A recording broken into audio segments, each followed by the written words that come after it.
Having seen and been dazzled by the fruits of their labor together, I'm delighted to be here and eager to hear Eleanor Wilner speak of her rich collaboration with the brilliant artist and book publisher Enid Mark, Smith Class of '54.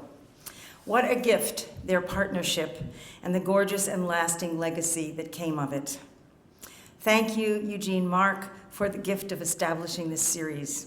And thank you, Martin, for shepherding it, and for all you quietly and elegantly and meaningfully do here on campus as guardian of the gem that is the Mortimer Rare Book Room and the director of the Book Arts Concentration. Thank you, too, for inviting me to introduce Eleanor Wilner. Now, Eleanor, forgive me. I know you dislike public praise, but there are some things I have to say. One of the most vital and original voices in American poetry, Eleanor Wilner is a bearer of cultural memory and myth. Writing from what Poetry Magazine terms a mythical impulse, Wilner's imaginative energy is directed outward rather than inward, toward the world rather than the self. To quote Rebecca Sieferle, what is personal in Wilner's work is the attempt to rescue the human person, to revision the human figure obscured in the myth, the historical event, the inherited tradition. The title of Eleanor's PhD dissertation turns out to have predicted her life's work. Gathering the Winds, Visionary Imagination and Radical Transformation of Self and Society. Known for what poet Alicia Ostreicher has called visionary amplitude and revolutionary intelligence, Eleanor's 7 full-length volumes are marked by her longtime commitment to issues of peace and justice. And the title of her 1997 new and selected poems, Reversing the Spell, describes her life's work. Eleanor seeks to reverse the spell of hatred, greed, violence, and fear.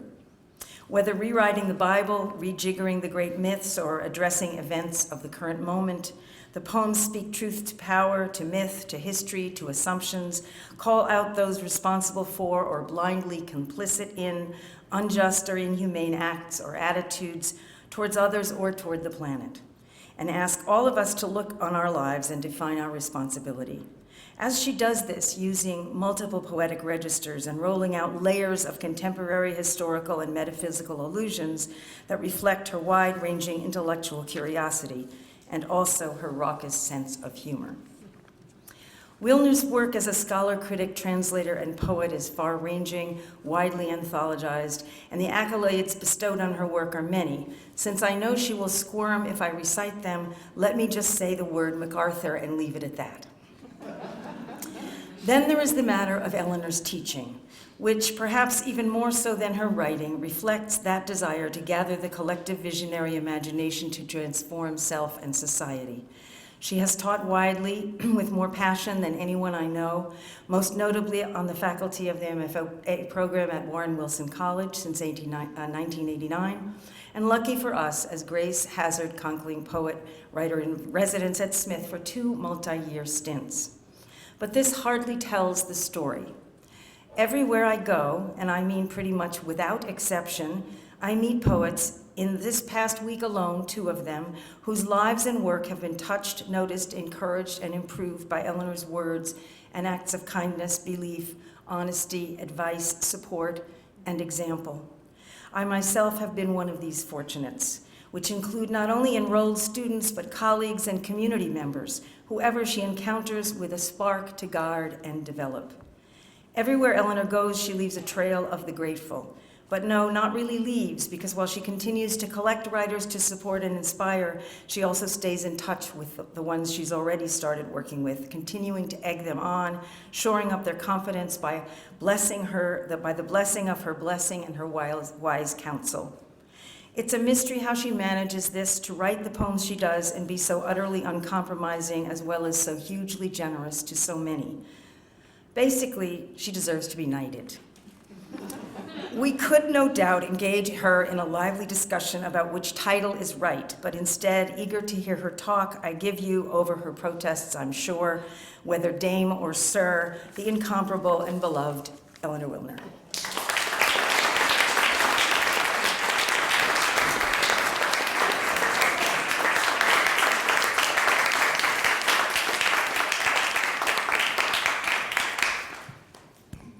I don't know whether to say thank you or The raucous sense of humor. In order to keep that in place here, I have a script, so if you'll forgive me for reading. And a PowerPoint.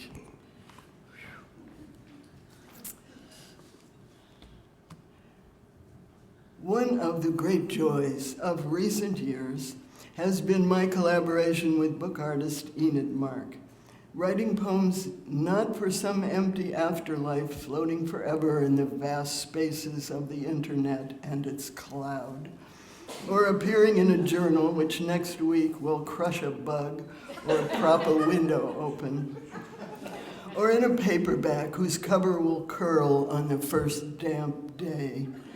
But this time, seeing poems become part of an original and beautiful work of art, conceived in harmony with the words, handmade of enduring materials, so that the poems have a setting that dignifies the language, has a heft and texture and sensuous presence, and that rare book rooms, like the one upstairs, might protect a while from the dustbins of time.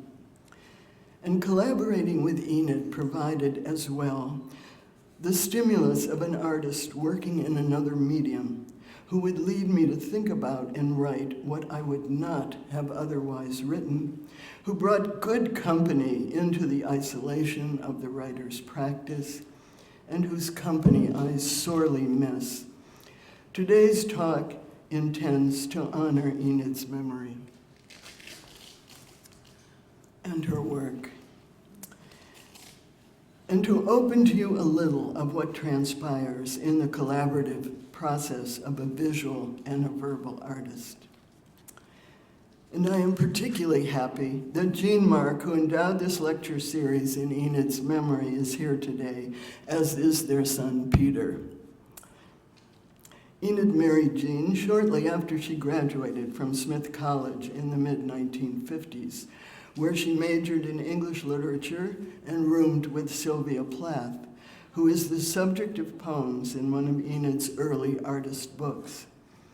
I was, by coincidence, for 2 years shortly after the turn of the century, the Conkling poet here at Smith, as Ellen mentioned, and became acquainted with curator Martin Antonetti, whom we have to thank for the PowerPoint images for today's talk, because I'm a Luddite and I can't do that stuff, and who opened to my poetry students at that time the treasures of the Mortimer Rare Book Room, which include Enid's books, and which is named after Ruth Mortimer, the curator who was Enid's mentor, and with whom she collaborated on the first of her artist books that combined poetry and lithography, The Bewildering Thread.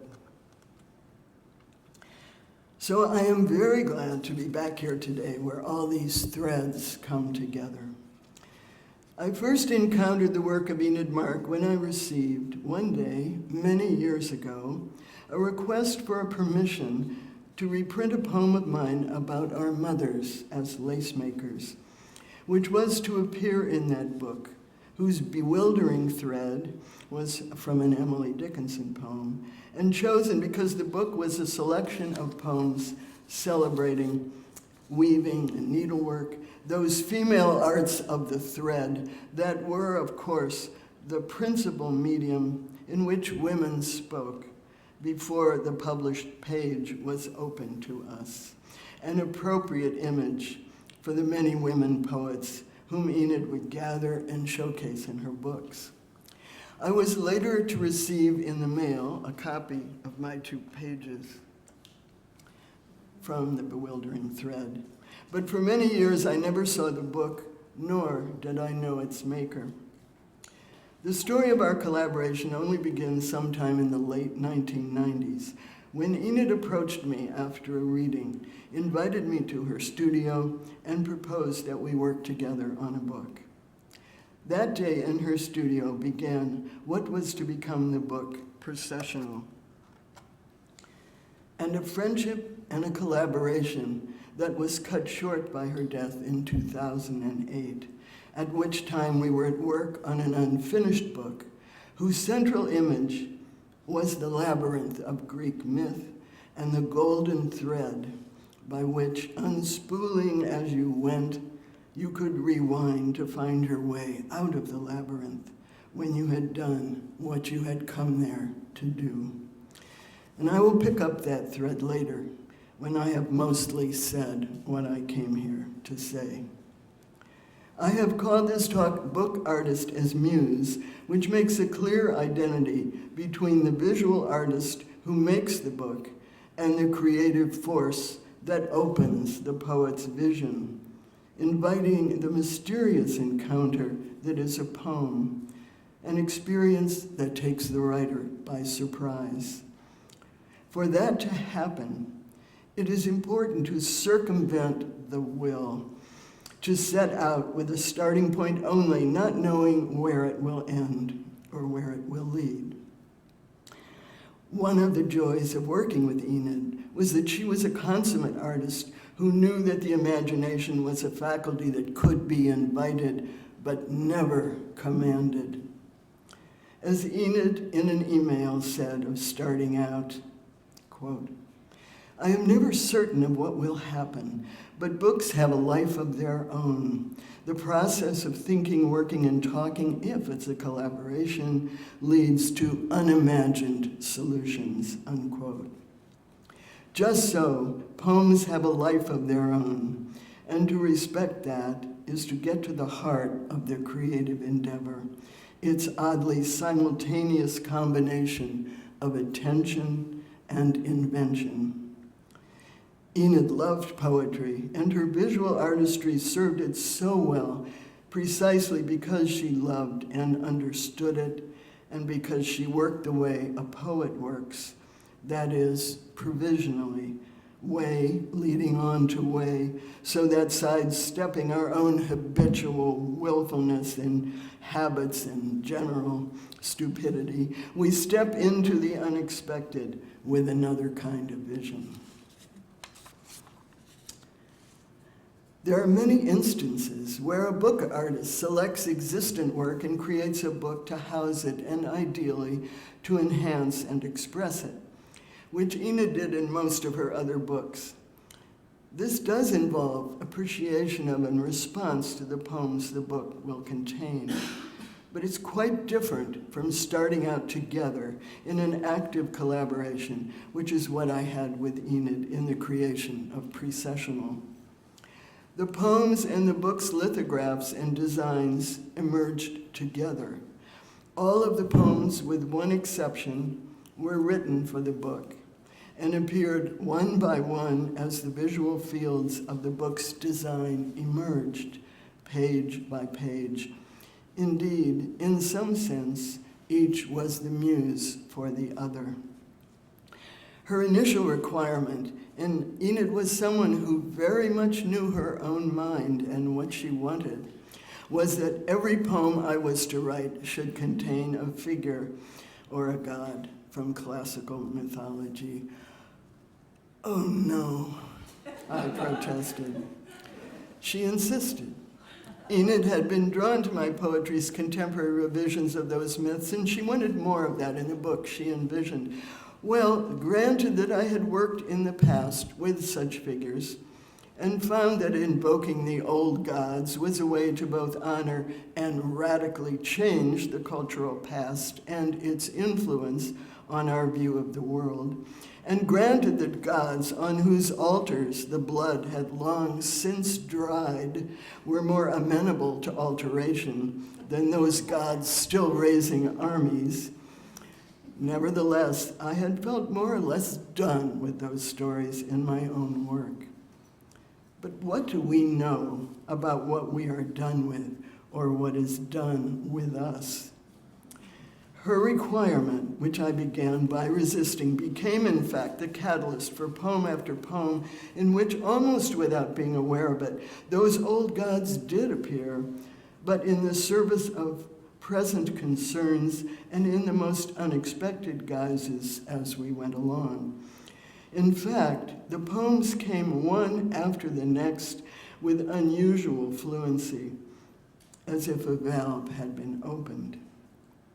As Enid designed a page in response to a poem I had written at her instigation, her visual ideas influenced the next poem I would write, and so it went until, as is the way with a process that once set going creates its own shaping momentum, we began to know where we were going and what was needed next. And what began as a call to the old gods of myth was soon submerged in natural imagery. The visual fields of water, wood, grasslands, wheat field, winter branches, night sky, and finally, the reflected light of stars and moon laid back on the waters of the earth. Cue the water.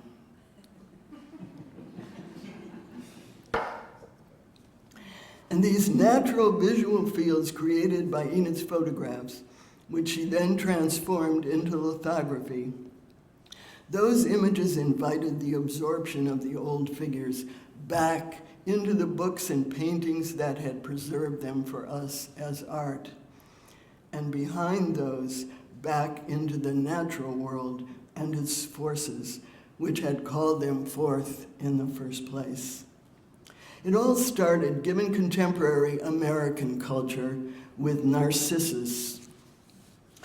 The poem I wrote and gave her first, called What Narcissus Gave the Lake, slips out of his fixated, self-adoring gaze in the old myth.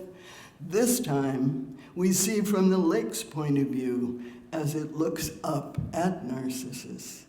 As our human self-regard gives nature eyes, so the lake is given to see its own rich plenitude, the dark currents, quote, the bright and darting lives that move in its own depths. So the lake sees, through Narcissus, the abundant life of its own being, unquote. So, voila. It became the lake that Enid brought to the page, setting what was to become the motif in various incarnations of the textures and motions of nature in its encounter with light. But what began to happen more and more was that in these natural images, the page itself was transforming into a fluid space. This delighted me, as my peculiar experience as a writer is that I have always encountered the page not as a blank, but as a space into which I am looking and in which something is about to happen. And the kind of space that Enid was creating for the poems seemed to function like a physical force field, helping to shape what would happen there, even as the poems were suggesting those fields to her. Truly, in such an exchange, it becomes increasingly impossible to say who was inspiring whom. For the way the next page was to transform from the first, I take you with me back to Enid's lovely Wallingford home, set on a hill with a sprawling garden and enormous old trees. We had just looked at her water image on a light table. I should mention here that what became this lovely lithograph of a watery expanse was made from her photograph of her filled bathtub, which shows what artistry and the absence of a frame, in this case porcelain, will do. We left her study for the dining room to have lunch, and Enid's creativity included her cooking, a culinary perk of working with her. There, we both became fascinated by the beauty of the grain on the wood floors and the way the sunlight, as it shifted with time, transformed the wood into watery motion. And so, the next poem and her lithograph of water, bleeding from the previous page and merging into the wood, emerged from her dining room floor.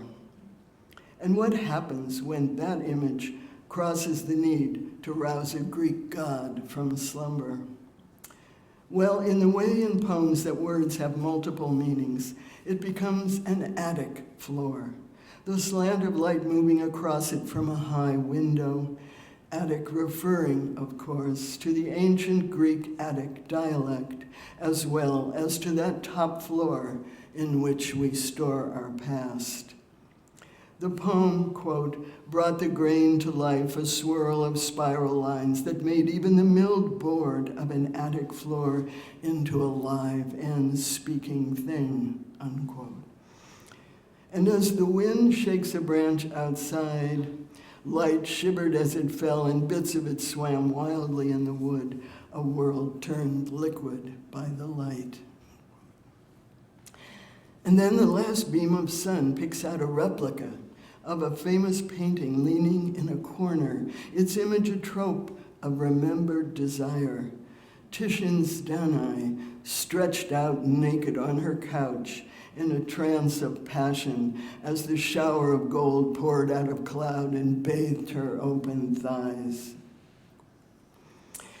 Yes, it's Zeus again, in one of his showier disguises, as he takes Danae in her tower, entering the way sun comes in here and the way Enid turns the wood grain vertically into a shower of light. And then the light moves on. The painting's images are swallowed by time's passage and return to dark.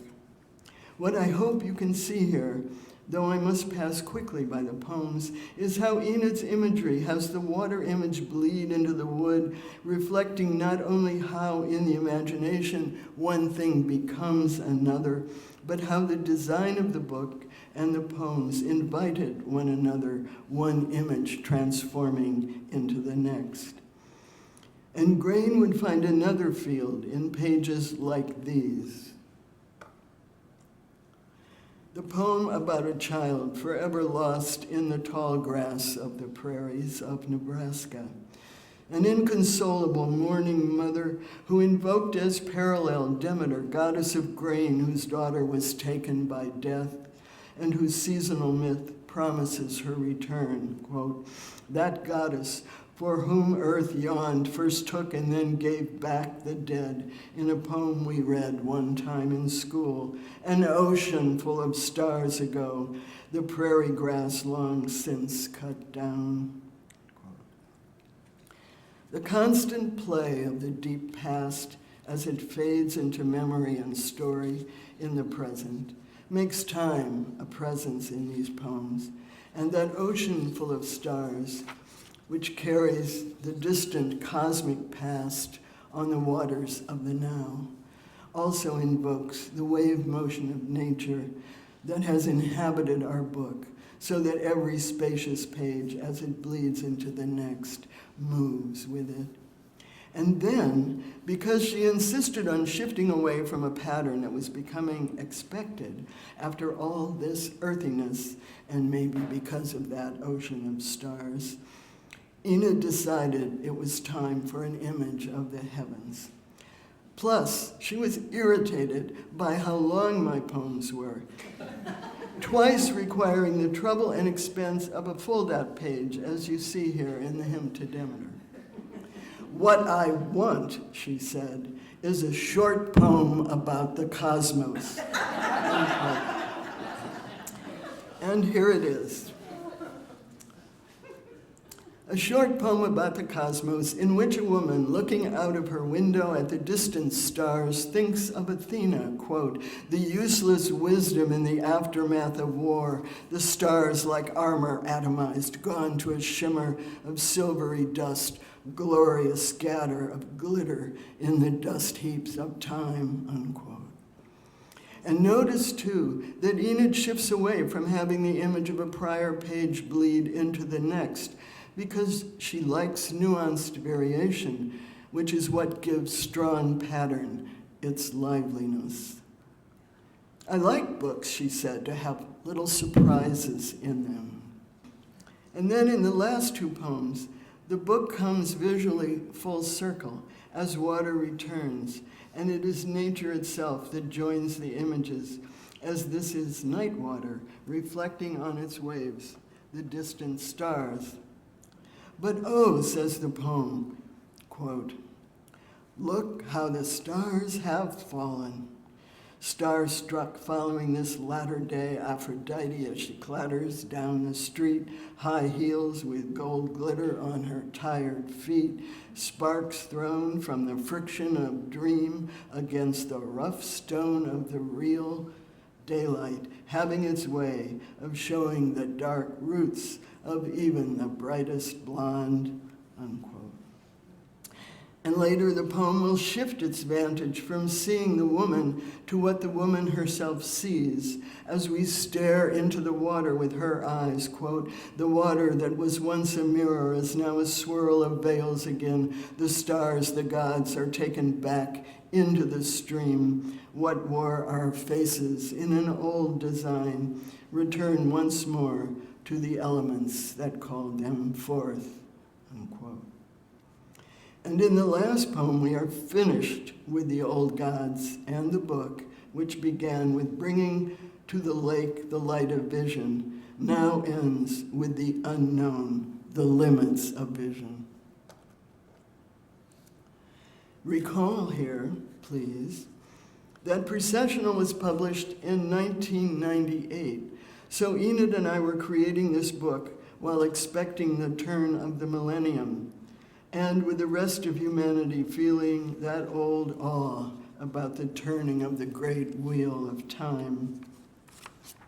The final poem and its dark waters tries to look into that darkness, that unknown futurity, as tomorrow always is. And so as the poem stares into that dark well, we see only our own eyes looking back at us. Then mysterious figures appear who have come here to drink, quote, with their long-handled dippers of brass. One by one, they catch the moon in their cup-shaped bowls, and they raise its floating light to their lips, and with it they drink back our eyes, burning with desire to see into the gullet of night. Each one dips and drinks and dips and drinks until there is only dark water, until there is only the dark, unquote. And as if to lighten that dark, I should tell you that for the gorgeous end papers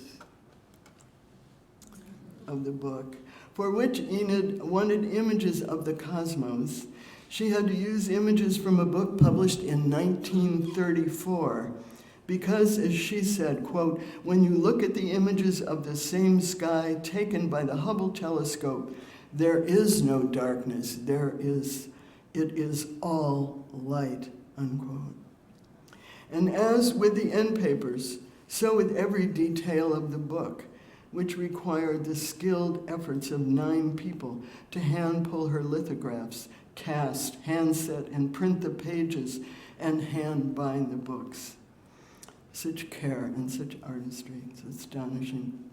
The nubby silk of the cover, the textured papers, the nuanced colors on the inks for the lithography that meant pulling pages again and again with variations until her meticulous perfectionist eye was satisfied.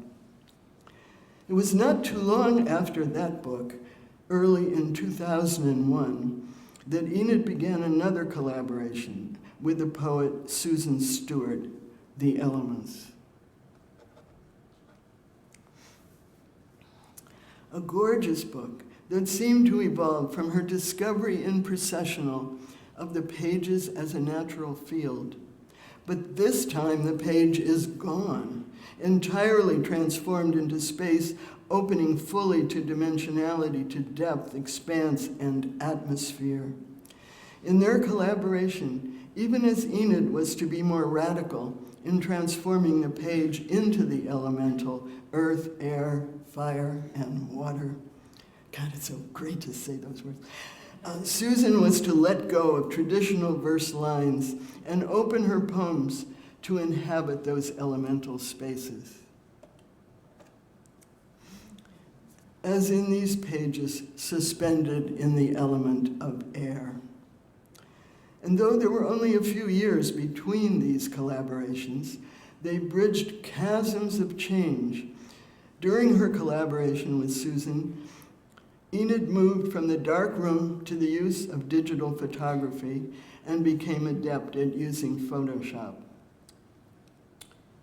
And 9/11 split that year, and so much with it, and the new millennium darkened. It was also the time that email became a major means of exchange. And while conversations I had with Enid are lost, many of those with Susan are saved in her email files, which she was generous enough to share with me. And in the middle of their collaboration, Enid received a Pew Fellowship. At age 70, she laughingly boasted that she was the oldest Pew recipient on record. And as she wrote to Susan, quote, "What pleases me most is that our book project was part of my proposal, so its production costs are now underwritten, and I am able to explore various printing and binding ideas more freely," unquote. What we can see from the dialogue Susan shared is how reciprocal were the decisions that created the book design and the poetry, each crediting the inspiration of the other. Quote, "Our meeting could wait," wrote Enid at the start, quote, "until you have some poetry to send along. Until I see some actual lines, I will not be able to think about the physical shape of the book, which is one of the first things I must decide. I seem to be edging toward a horizontal format, which might be possible even if the text lines are very short. I'd use a typeface that has more weight, perhaps, and move the placement of the text around the pages so that it becomes an active part of the imagery," unquote. You see.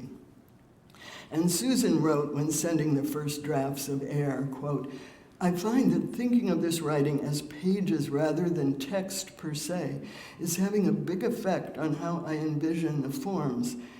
I used Canto 5, the wind canto of the Inferno, as the organizing idea," unquote. Enid's response, quote, "I am so happy. The poetry is wonderful. The initial images I've produced echo the sense of the lines in a very mysterious manner. Do we have a direct line strung between our imaginations? I am having such a fine time with your pages. The words float through the space, and I've just reread the 5th canto," unquote. This last suggesting how Enid sharing Susan's literary sources deepened the collaboration. And Canto 5 of Dante's Inferno, by the way, was the one in which lovers are forever caught in the pitiless winds of desire. And here, in the handsome typeface called Dante, that Enid purposely chose for the book, are the starlings. Escaped from Canto 5, though carrying the Roman numeral 5 in Susan's original V formation and into her fresh formulation of their meaning. More and more, Susan's arrangement of lines became an expressive element, moving in response to the elongated openness of Enid's design. The imagery was set in motion by a hunch Enid had before she had words from Susan, the same impulse as that for a horizontal format, which was to create such an expansive space for vision. Quote, "I'm going to play around with some old negatives of mine never used of cloud formations. I'm not sure why, but I see them as possible images in this book. The ambiguous nature of their very strange formations might work into the pages of this book," unquote. As, of course, it does, creating the open atmosphere of the air section, the clouds darkening into clouds of smoke in the fire section and intensifying as the section goes on. This is gorgeous. I had to look, sorry. Susan's fire text begins, quote, "Smoke funneling black on the wind, a plumed negation of the clouds," unquote. Enid, on receiving it, writes, quote, "It is uncanny how your work reflects my thoughts and images. If I weren't such a realist, I would suggest something mystical is occurring. When I read the phrase negation of clouds, I was in the midst of considering the use of the negative photo image of funneling smoke instead of the positive image I showed to you as the basic image for the fire section. It was rather startling, unquote. The final form of the long blocks of lines in the earth section emerged in their exchange.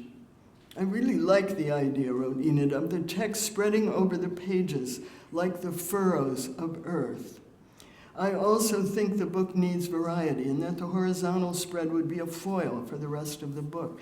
Plus, the water couplets set in 2 columns will also prevent the horizontal format from appearing too arbitrary a decision.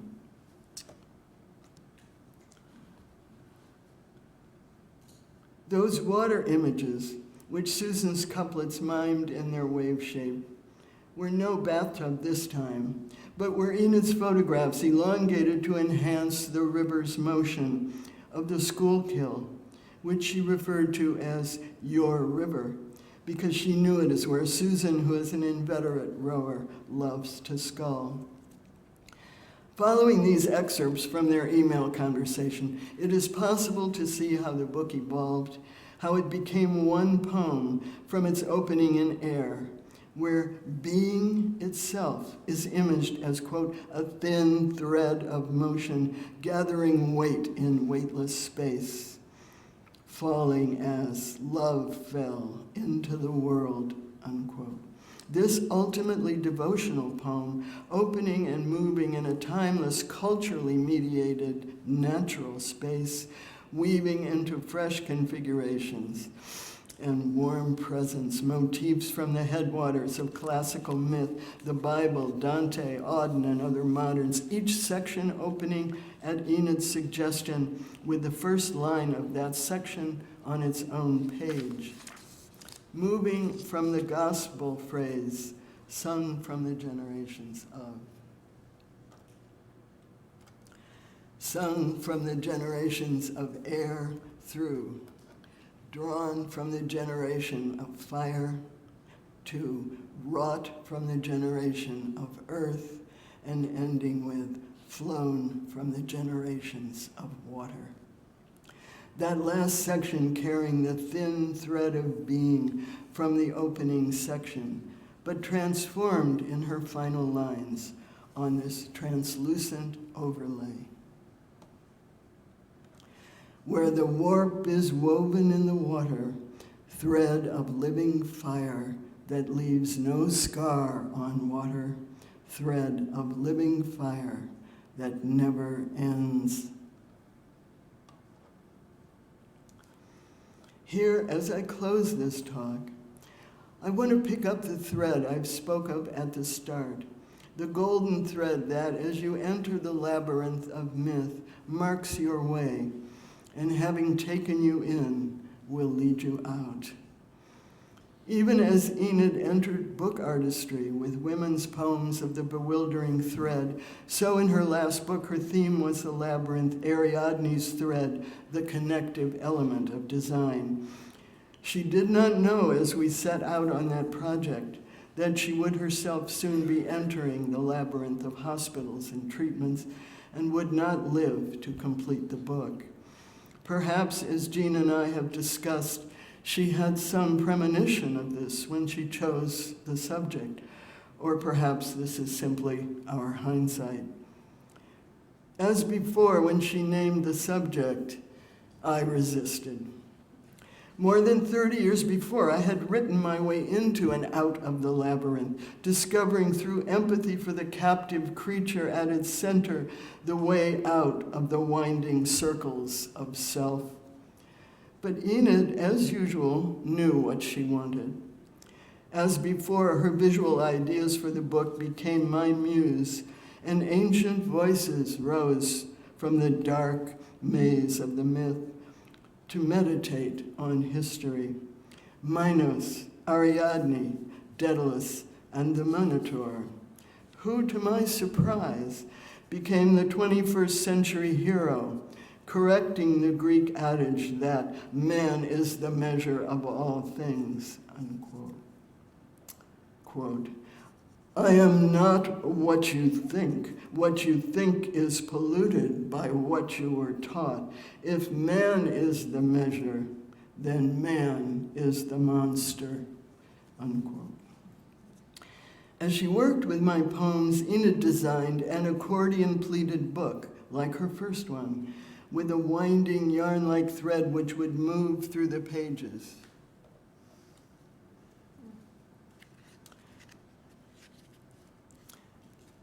At whose center was her drawing of the labyrinth itself. But these images of that winding thread are what I can show you today from that unfinished book. An image that runs from first to last. Enid's books designed to both inspire and present poetry in a way that honors it, finding new expression for the old female icon and artistry of the thread and what it signifies, as does collaboration itself, the beauty of connections. Thank you.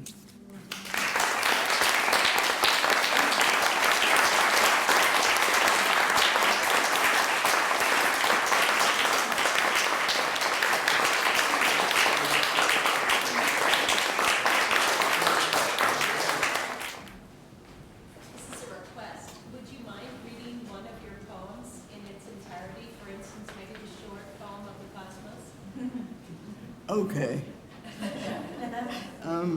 That one's short. Yes, you got that right. Let's see. Let me get back there.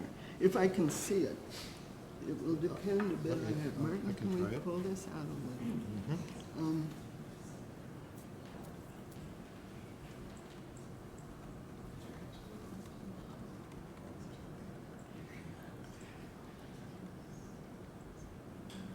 Okay. I'll use the other glasses. Which is appropriate to show a certain mortality here, because this is really a poem about suddenly realizing that you're a back number. Yeah? A short poem about the cosmos. Dark out there, cold. Dust glimmers and stirs. Galaxies are born, form, spiral in a milky swirl of light. She stands at her window, staring out.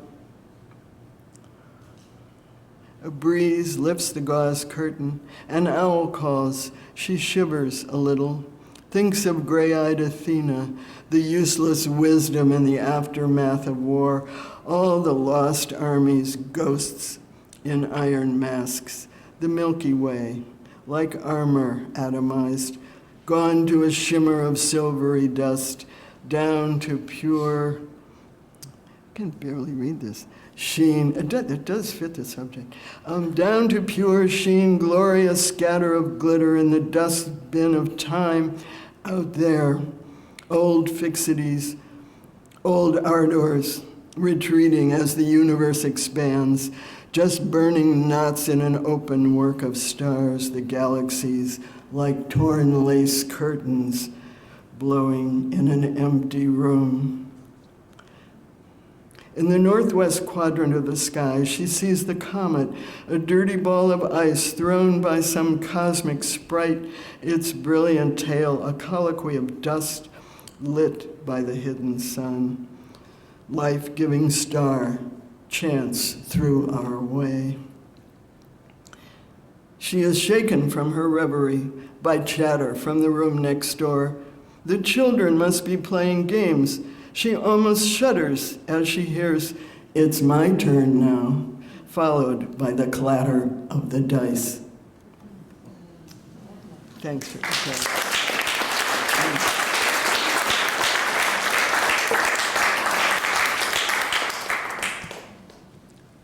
Is there any other questions? I have a question. Yeah. You wrote the poem for this book, for this page, actually. Right. Could you imagine that it could be reproduced in another context, or have the same meaning if it were reproduced in another context? It's a really good question. These poems actually did appear in a sort of standard paperback book of mine called The Girl with Bees in Her Hair. And of course they lose something. But then you have to do all your imagining through the imagery of the poems, which is what we're normally dependent upon. This is an added gift from a visual artist. But on the other hand, Susan Stewart had a very different experience because she took her poems, she wrote them differently. She wrote them, shaping them to a page. And so she said, the book is the form of the poems. And although she extracted 2 pieces of it for a book, she wasn't, 2 of them she left, and she had to fight with her editors about that. I mean, they didn't quite get it. So I think in that case, the 2 were inextricable in some very fundamental, essential way. But in this case, she gave me a gift of poems which I could also use elsewhere. There are 3 ways poems appear. One, in this kind of context, where the visual enhances it. Another, where you have only the words and you have to move through them. And the third way, which I frankly love, is the oral way, in which the people to whom and from whom you're speaking are with you in the room, and the voice is out there, the images of that voice. Not my voice, but a voice that we share in some way. Eleanor, Yes, Gene? it's not really a question, but I'd like to point out that at one point in time, when Enid was publishing books, she stopped using poetry that was previously written and insisted on fresh poetry that had never been published anywhere. And with the proviso that once the book was published, the poet could do whatever she wanted, he or she, and publish anywhere. But the book, she had to wait for the initial publication of the book. Right. Thank you, Gene, for telling us that. It was after, I think, these 2 collaborations that she started doing anthologies. But rather than choosing poems, she chose poets. And we talked together about some of this, and it was great fun. And she did a book called Ars Botanica, and one called The Inconstant Moon. And those books were also, they were poets who were invited to do a poem at her bequest and on the subject that she had determined. I want a flower, and I don't want it to be flowery, you know? So, yes? I was struck by the fact that you said your emails are gone, and yet how some of the correspondence in when you were talking about some of the other books was so illuminating about the process. Yes. Do you mind sharing your thoughts about your emails being gone? Are you sad that they're gone, or they're gone on purpose? Well, we didn't do emails much. We lived in the same city, and she was a great cook, so we hung out. And so most of it really was done face-to-face. So it was a very different process. And Susan was teaching out of town. She was at Princeton, and they were going back and forth mostly on email. And furthermore, email had become the kind of means of communication. And, you know, maybe there's a closeness, but there's a distance it brings to conversations, too. So, which may have invaded the imagery. Who knows? Who knows what we're becoming? We don't know. Oh, and I should say my husband, Bob Weinberg, is here, and he's responsible for the title of Precessional and Ars Botanica. He was our title person. And that's hard. Titles are really hard.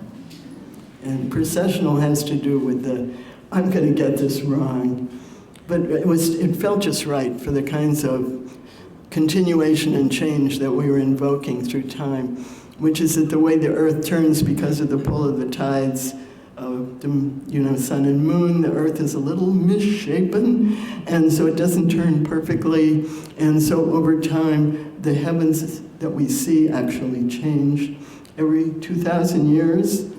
So our astrological tables that were made 2,000 years ago are out of date, and the North Star is not, it's already not quite where it was.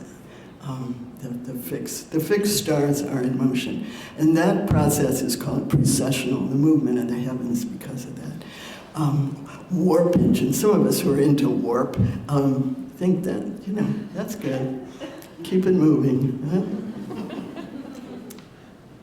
Yes? I just want to mention some of the books of Enid's you were talking about. We have on display upstairs on the third floor outside of her book room.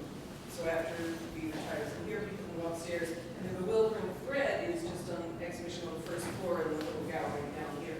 Unfortunately, you can only see one page today, but people who live locally, you can always come afterwards and see those books in the rare book room and look at them and read them and see the imagery as well. Thank you, Barbara. And that's extremely important to see them if you can, because the textures, the silks, the handmade papers, all of that's very important to the experience. Thank you all so much for your patience.